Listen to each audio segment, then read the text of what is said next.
محترمی و مکرمی حضرات گرامی، السلام علیکم ورحمۃ اللہ وبرکاتہ۔ ایک چراغ اور بجھا۔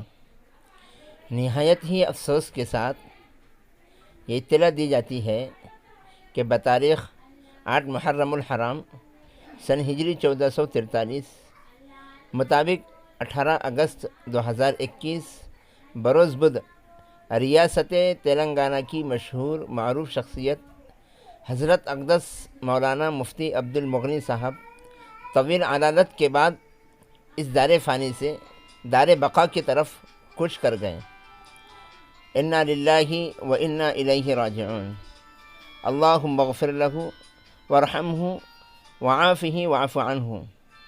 آپ مدرسہ سبیل الفلاح حیدرآباد کے ناظم اور جمعیت علماء حیدرآباد کے سٹی صدر تھے اور حضرت اقدس مولانا عبد القوی صاحب مد ظلہ محتمم ادارہ اشرف العلوم حیدرآباد کے بھائی تھے۔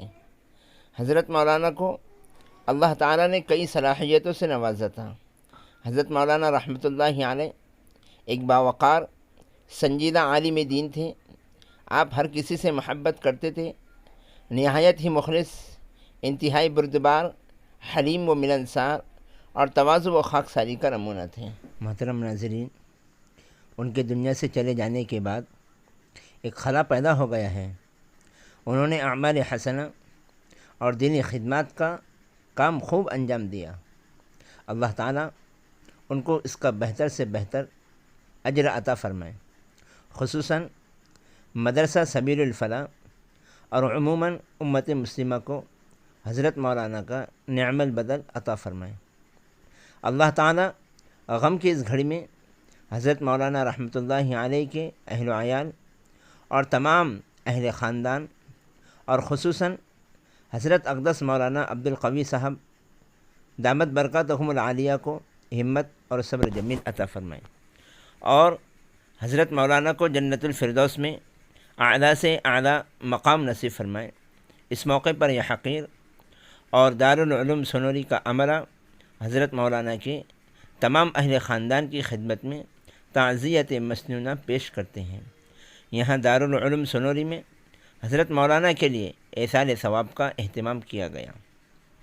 یہ حقیر جمعیت علماء ودرب کی جمعیتی احباب و اراکین، ائمہ مساجد و مکاتب اور ذمہ داران مدارس سے حضرت مولانا رحمۃ اللہ علیہ کے لیے رفع درجات اور ایصال ثواب کی درخواست کرتا ہے۔